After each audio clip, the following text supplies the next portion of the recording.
அனைவருக்கும் வணக்கம். உங்களை எங்களோட சேனலுக்கு வரவேற்கிறேன். இன்னைக்கு இந்தியாவில் நிறைய நியூஸ், அதை எப்படி சொல்லலாம்னா டெய்லி இந்தியாவில் ஒரு நியூஸ் ட்ரெண்டிங் ஆகும்.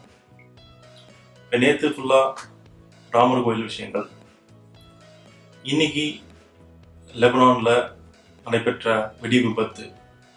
ஸோ சோஷியல் மீடியாவில் ஓப்பன் பண்ணால் எல்லா யூடியூபரும் சோஷியல் மீடியா ஓப்பன் பண்ணால் லெபனானில் எப்படி வெடி வச்சுது, இதை பற்றி தான் ஃபுல்லாக பேசிட்டுருக்காங்க. எல்லா நியூஸும், அதாவது இந்தியாவில் மொத்தம் கிட்டத்தட்ட 150 நியூஸ் சேனல் இருக்குது. எல்லா நியூஸ்லேயும் அதுதான். யூடியூப் சோஷியல் மீடியா ஓப்பன் பண்ணால் அங்கேயும் எல்லாரும் அதை தான் பேசுகிறாங்க. சரி, நம்ம இந்த மாதிரி போக வேண்டாம், கொஞ்சம் நமக்கு தெரியாத விஷயங்கள், தெரியாத நியூஸ் நிறைய இருக்குது. ஏன்னா இப்போ இருக்கிற எல்லா நியூஸ் மீடியாஸும் ரொம்ப கமர்ஷியல் ஆயிடுச்சு. முன்னாடிலாம் பார்த்தீங்கன்னா தூர்தர்ஷன் தான் நியூஸ் பண்ணுவோம். கமர்ஷியல் விஷயமான செய்திகளே இருக்காது. பெரும்பாலும் அரசாங்கம் சம்மந்தப்பட்ட விஷயங்கள், தொழில்நுட்பம் சம்மந்தப்பட்ட விஷயங்கள், தொழிற்சாலைகள், இந்த மாதிரி ஒரு மக்களுக்கு கொஞ்சம் உபயோகமான செய்திகள் நிறைய இருக்கும். ஆனால் இப்போ அது ரொம்ப குறைஞ்சிருச்சுன்னு தான் சொல்லுவோம். ரொம்ப கமர்ஷியல், அதாவது மக்களோட ஆர்வத்தை மாற்றும்படியா இருக்கு நியூஸ் எல்லாம். இப்போ மக்களுக்கு எல்லாமே ஒரு இன்ஃபர்மேட்டிவான ஒரு செய்தி கேட்கணுன்ற விருப்பத்துக்கு மாறா இப்போ ஏதாவது ஒரு ரோட்ல நடக்கிற ஆக்சிடென்ட், ஏதாவது ஒரு ஆக்சிடென்ட் ஒரு சிசிடிவில மாட்டிக்கிச்சுன்னா அதை நியூஸ்ல போட்டு காமிக்கிறது, ஏதாவது விபத்து, இந்த மாதிரி இதுவும் செய்திகள் தான். பட் இதுதான் பெரும்பாலும் இருக்கு. பெரிய மக்களுக்கு கொஞ்சம் நல்லா இன்ஃபர்மேட்டிவான செய்திகள் இல்லை. முன்னாடிலாம் செய்திகளை பார்த்தாலே போதும், நிறைய ஜென்ரல் நாலேஜ் பண்ணலாம், நிறைய அரசியல் கற்றுக்கலாம். இப்போ அந்த மாதிரி இருக்க மாதிரி தெரியல. சரி, நம்ம கொஞ்சம் கேள்விப்படாத செய்திகள், மக்களுக்கு பயனுள்ள செய்திகள், மாணவர்களுக்கு, இளைஞர்களுக்கு பயனுள்ள செய்திகளாக கொடுப்போம் அப்படின்ற மாதிரி யோசிக்கிறாங்க. அதில் இப்போ இந்தியாவில் ஒரு முக்கியமான விஷயங்கள் கிரிப்டோ கரன்சி. இந்தியாவில் நமக்கு ஏற்கனவே தெரியும், 2018 ஆர்பிஐ கிரிப்டோ கரன்சி ட்ரேடிங்க்கெலாம் பேன் பண்ணாங்க. அதுக்கப்புறம் இப்போ ரீசெண்டாக 2020 மார்ச்சில் சுப்ரீம் கோர்ட் அந்த தடையை நீக்கினாங்க. ஏன்னா சுப்ரீம் கோர்ட் என்ன நினைக்கிறாங்கன்னா, ஒரு தனி மனிதனுக்கு இந்த உரிமை இருக்குது, இந்த மாதிரி இன்வெஸ்ட்மெண்ட் பண்ண உரிமை இருக்குது அப்படின்ட்டு. சரி, இது போகிறதுக்கு முன்னாடி நிறைய பேருக்கு கிரிப்டோ கரன்சினா என்னன்னு தெரியாது. கிரிப்டோ கரன்சி பற்றி தெரியாதவங்களுக்கு சில விஷயங்கள் சொல்கிறேன். கிரிப்டோ கரன்சி தான் கண்டிப்பாக ஃபியூச்சர் கரன்சியாக இருக்க போகுது. அதாவது இப்போ நம்ம இருக்கிற ஒரு ஃபிசிக்கல் கரன்சி, இப்போ நம்ம ஃபிசிக்கலான கரன்சி யூஸ் பண்ணுறோம். ஃபார் எக்ஸாம்பிள் இந்தியாவில் இந்தியன் ருபீஸ், யூஎஸ்ல டாலர்ஸ், இந்த மாதிரி வேறு நாடுகளில் அவங்களோட சொந்த நாட்டோட கரன்சியை யூஸ் பண்ணுறோம், ஃபிசிக்கலாக யூஸ் பண்ணுறோம். ஈவன் நம்ம பேங்க்கில் ஆர் நம்மளோட wallet, for example Paytm wallet or other வேலெட்டில் வச்சிருக்க கரன்சி எல்லாமே டிஜிட்டலாக இருந்தாலும் அது ஈக்குவலன்ட் டு ஒரு ஃபிசிக்கல் கரன்சி தான். நீங்கள் அந்த டிஜிட்டல் கரன்சியை ஃபிசிக்கல் கரன்சியாக மாற்ற முடியும். ஆனால் ஃபியூச்சரில் கிரிப்டோ கரன்சின்னு ஒன்று வரும் இந்தியாவில். கிரிப்டோ கரன்சின்னு என்னன்னா, அது கம்ப்ளீட்லி டிஜிட்டல் கரன்சி. அதாவது அதுக்கு ஃபிசிக்கல் ஃபார்ம் இருக்காது, அது கம்ப்ளீட்டாக ஒரு டிஜிட்டல் ஃபார்மில் தான் இருக்கும். ஒரு கோட், ஒரு யூனிக் கோடாக இருக்கும். அந்த கோடு தான் ஒரு கரன்சி. ஃபார் எக்ஸாம்பிள் நம்ம கேள்விப்பட்டிருக்கலாம், நீங்கள் நிறைய பேர் கேள்விப்பட்டிருக்கலாம், கிரிப்டோ கரன்சி பற்றி தெரிஞ்சவங்களுக்கு பிட்காயின் பயங்கர ஃபேமஸ். பிட்காயின்றது ஒரு கிரிப்டோ கரன்சி, ஒரு டிஜிட்டல் கரன்சி. அதே மாதிரி நிறைய கரன்சி இருக்கு. எத்திரியம், லைட் காயின், ரிப்பிள், இந்த மாதிரி நிறைய கரன்சிகள் இருக்கு. ஈவன் நாளைக்கு நீங்க கூட ஒரு கரன்சி இன்ட்ரடியூஸ் பண்ணலாம். கிரிப்டோ கரன்சிக்கு பிளாக் செயின் டெக்னாலஜி தான் பேஸ். சரி, நம்ம ரொம்ப அந்த ஜார்கன் வேர்ட்ஸ்லாம் ஆட் பண்ணிட்டு போவோம்னா, ஸோ இதுதான் பேசிக். கிரிப்டோ கரன்சினா ஒரு டிஜிட்டல் அசெட் தான். அது கம்ப்ளீட்லி ஒரு டிஜிட்டல் ஃபார்ம்ல தான் இருக்கும். அதுக்கு ஒரு ஃபிசிக்கல் ஃபார்ம் எதுவும் கிடையாது. சரி, அது எப்படி நம்மகிட்ட தான் இருக்கு அப்படின்றதுனா, நம்மகிட்ட அந்த கோட் இருக்கும். ஒரு கரன்சி, ஒரு ஃபார் எக்ஸாம்பிள் பிட்காயின்னா பிட்காயினோட அட்ரஸ், அப்புறம் அதோட பிரைவேட் கீன்னு ஒன்று இருக்கும். ஸோ அந்த கீ நம்மளோட கிரிப்டோ வேலெட்டில் வச்சுக்கிற வர, அந்த பிரைவேட் கீ நம்மளுக்கு இருக்கிற வர, அது நம்மளோட கரன்சி. அவ்வளோ. அந்த கீயை அந்த பிரைவேட் கீ யூஸ் பண்ணி அந்த பிட்காயினோட அட்ரஸை இன்னொருத்தருக்கு நீங்கள் மாற்றும் போது, இன்னொரு வேலெட்டுக்கு மாற்றும் போது அது இன்னொருத்தோட கரன்சி. ஸோ இப்படி தான் அந்த கரன்சி டிரான்சாக்ஷன் வருது. ஸோ நிறைய நாடுகளில் இந்த கிரிப்டோ கரன்சி லீகல் ஆகிடுச்சு. ஈவன் இந்த கிரிப்டோ கரன்சி யூஸ் பண்ணி ஷாப்பிங்கே பண்ணலாம். நிறைய ஷாப்பிங் மாலில் இந்த கிரிப்டோ கரன்சி பிட்காயின்ஸ்லாம் அக்செப்ட் பண்ண ஆரம்பிச்சிட்டாங்க. இந்தியாவில் என்ன சுச்சுவேஷன் இப்போ அப்படின்னா, இந்தியாவில் இப்போ ரீசெண்டாக 2020 மார்ச்சில் சுப்ரீம் கோர்ட் வந்து இந்த கிரிப்டோ கரன்சிக்கு இருந்த தடையை நீக்கிட்டாங்க. அப்படின்னா என்னன்னா,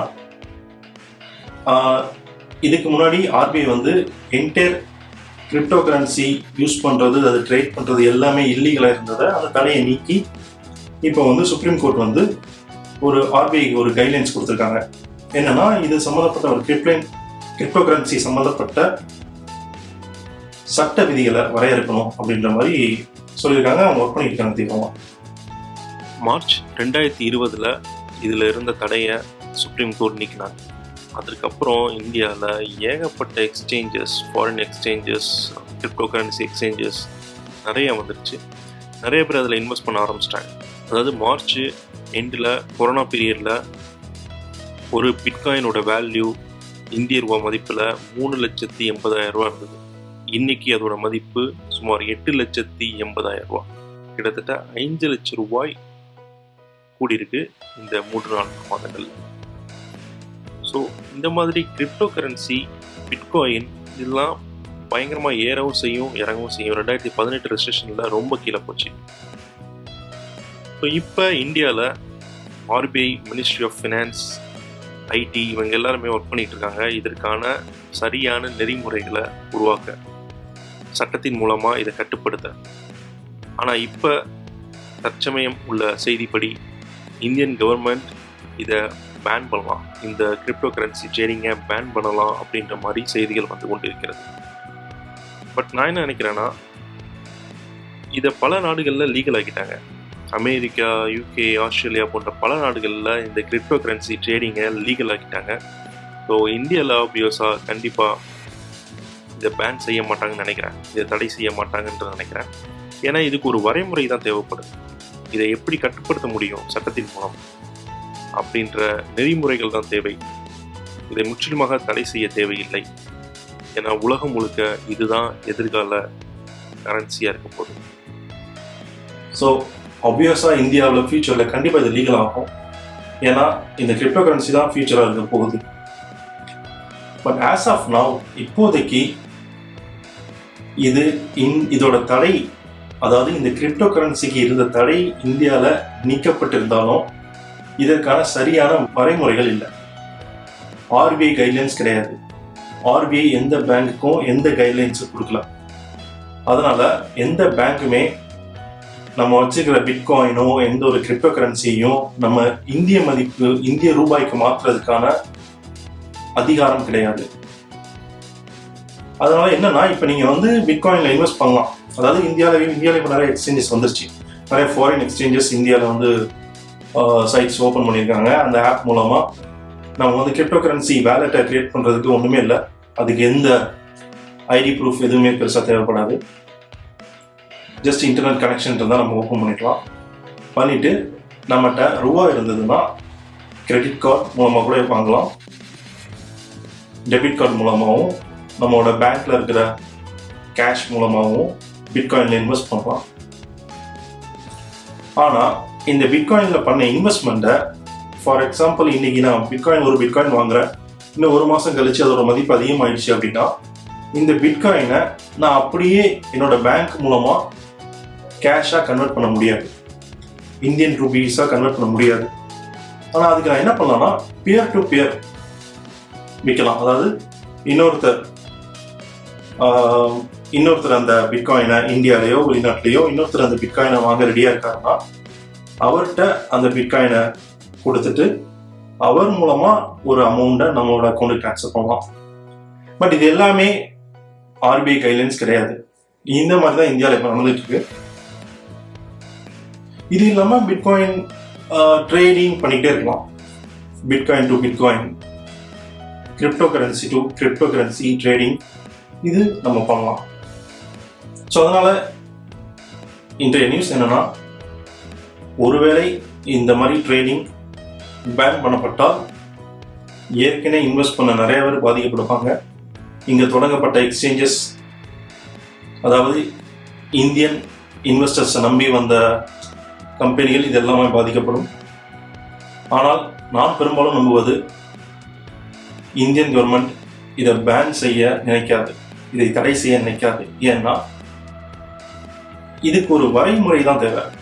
இதை எப்படி சட்டத்தின் மூலம் கட்டுப்படுத்த முடியும்? ஒரு கிரிப்டோ கரன்சிக்கு இருக்கிற பிரச்சனை என்னன்னா, கிரிப்டோ கரன்சி அப்படின்றது எந்த பேங்க்லேயும் வராது. நான் சொன்ன மாதிரி நாளைக்கு நீங்களே ஒரு கிரிப்டோ கரன்சி உருவாக்கலாம், நீங்களே ஒரு கிரிப்டோ கரன்சி ரிலீஸ் பண்ணலாம். பட் அது எந்த அளவுக்கு ஃபேமஸ் ஆகுது, எந்த அளவுக்கு அது ட்ரேடிங் நடக்குது அப்படின்றத வச்சு தான் அதோட மதிப்பு இருக்கு. பிட்காயின் முதல்ல வந்தனால அது ரொம்ப ஃபேமஸ் ஆயிடுச்சு. அதனுடைய மதிப்பு, அதில் அதிகமாக இன்வெஸ்ட் பண்ண அதோட மதிப்பு ரொம்ப அதிகமாகிடுச்சு. ஸோ ட்ரேடிங் நடக்கிற மூலமாக தான் அதோட மதிப்பு ஏறுது இறங்குது எல்லாமே. அதனால என்னோட அட்வைஸ் என்னன்னா, ஃபர்ஸ்ட் நம்ம கிரிப்டோ கரன்சியில் இன்வெஸ்ட் பண்ணுறதுக்கு முன்னாடி அதை பற்றி நல்லா தெரிஞ்சுக்கணும். இப்போ ரீசெண்டாக இன்னொரு செய்தி கூட வந்தது. இந்த மாதிரி தவறான புரோக்கர் வெப்சைட்ஸ் மூலமாக நிறைய பேர் ஏமாற்றப்பட்டாங்க. ஒரு illegal exchanges or illegal websites மூலமாக நிறைய பேர் பிட்காயினில் இன்வெஸ்ட் செய்யப்பட்டு ஏமாற்றப்பட்டாங்க. ஸோ அதான் இதில் எந்த வித அத்தாரிட்டியும் கிடையாது. there is no authority or no bank behind cryptocurrency trading. So இதெல்லாம் ஒரு கவர்மெண்ட் செயல்படுத்தணும். இதுக்கான நடைமுறைகள், ப்ராசஸ், அந்த வரையறைகள் எல்லாம் உருவாக்கப்பட்டு அது வரும்போது தான் இது முழு அளவில் வச்சுக்கிறோம். அதனால இன்வெஸ்ட் பண்ணுறவங்க ரொம்ப கேர்ஃபுல்லாக இருக்கணும். ஃபர்ஸ்ட் அதை பற்றி நல்லா தெரிஞ்சுக்கணும். அவங்க இன்வெஸ்ட் பண்ணுற அந்த வெப்சைட், அந்த புரோக்கர், அந்த எக்ஸ்சேஞ்ச் உண்மையானதா, ஜென்யூனான்னு தெரிஞ்சுக்கணும். தெரிஞ்சுக்கிட்டு அதில் இன்வெஸ்ட் பண்ணணும். ஏன்னா நீங்கள் டைரெக்டாக பிட்காயினை நம்மளோட இந்திய மதிப்பில் மாற்றவே முடியாது. ப்ளஸ் இங்கே எந்த மெர்ச்சன்ட்டும் பிட்காயினை அக்செப்ட் பண்ண போகிறதில்ல. ஜஸ்ட் இன்வெஸ்ட்மெண்ட் ட்ரேடிங்காக அதை பண்ணுறோம். ஸோ ரொம்ப கேர்ஃபுல்லாக இருக்கணும். அதை பற்றி தெரிஞ்சுக்கணும். தெரிஞ்சுட்டு ரொம்ப கேர்ஃபுல்லாக இன்வெஸ்ட் பண்ணணும். ஐ மீன் நல்ல ரொம்ப ஃபேமஸான கிரிப்டோ கரன்சியில் இன்வெஸ்ட் பண்ணுறது நல்லது. பிட்காயின், எத்திரியம் போன்ற புகழ்பெற்ற, அதை நிறைய பேர் யூஸ் பண்ணுற காயினில் இன்வெஸ்ட் பண்ணுறது நல்லது. நிறைய புது புது கிரிப்டோ கரன்சி வந்துகிட்டே தான் இருக்குது. மேபி எதிர்காலத்தில் இந்தியன் கவர்மெண்ட் கூட ஒரு புது கிரிப்டோ கரன்சி உருவாக்கலாம், அதை நடைமுறைப்படுத்தலாம். அதனால் இந்தியன் கவர்மெண்ட், ஆர்பிஐ ஒரு நடைமுறையை உருவாக்குற வரைக்கும் கொஞ்சம் பொறுமை இருக்கிறது நல்லது, சேஃபாக இருக்கிறது நல்லது. நன்றி, வணக்கம்.